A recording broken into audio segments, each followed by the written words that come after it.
Hey, it's Sam from Sugar Spun Run, and today I'm showing you how I make scrambled eggs. So I know there are about 1,000 different ways out there to make scrambled eggs, and this isn't a super complicated recipe by any stretch, but I thought it might be helpful if today I show you how I make scrambled eggs for breakfast most mornings. As you might know, I have like 24 chickens, so we have a lot of eggs, and we eat a lot of scrambled eggs here. So let's go ahead and get started. Today's recipe is going to be made using 3 large eggs, and of course you can scale this up if you prefer to. I'm just gonna crack these into a mixing bowl.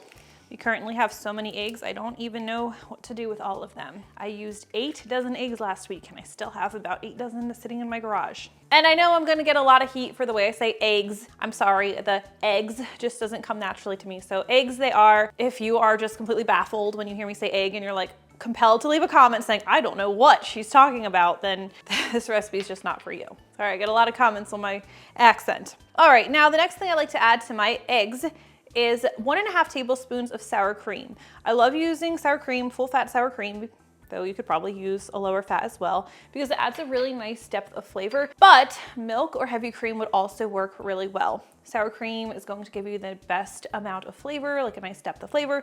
Milk will make the eggs fluffier, but not add as much flavor, and the cream just makes things a little bit richer. We're also going to add some salt. I like to use some fine sea salt, but table salt works fine as well. About an 1/8 teaspoon, I'd say a heaping 1/8 teaspoon is what you want to use if you are measuring it out. And then I always do a few grinds of freshly cracked black pepper as well.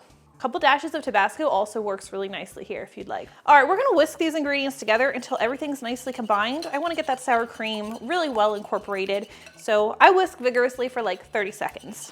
And there's so many opinions when it comes to making something as simple as scrambled eggs. Some people will gasp at that because you've added, the salt with eggs and not later. There were just a lot of different opinions. This is just how I do it. It works really well for me. It makes the best scrambled eggs I've ever had, and I hope you enjoy it as much as I do.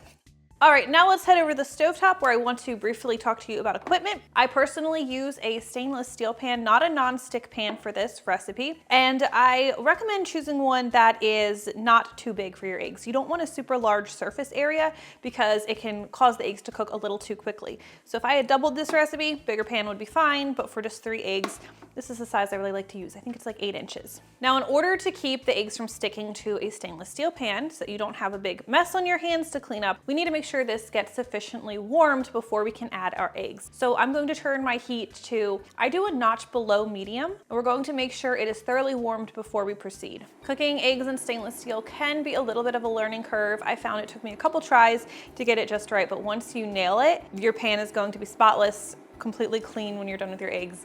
It makes cleaning a lot easier. So a little patience goes a long way. So once your pan is nice and thoroughly warmed, we're going to add a tablespoon of butter. I usually use salted butter. We're going to melt this. Now the butter should sizzle a little bit, but it shouldn't be browning right away. If it's browning right away, your pan is a little bit too hot. Nice little sizzle there, no browning.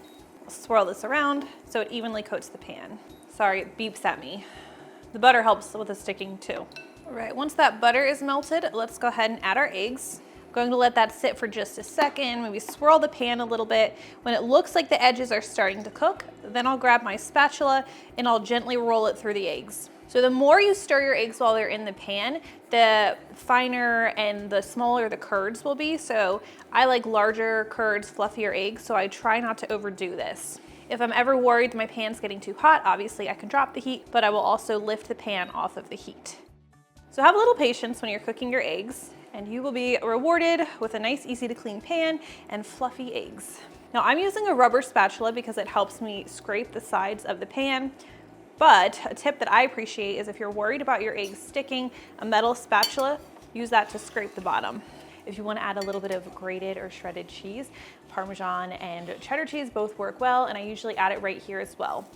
Now when cooking these eggs, something I always look for is for the eggs to be almost done, but I don't think they're quite done. That's when I remove them from the heat.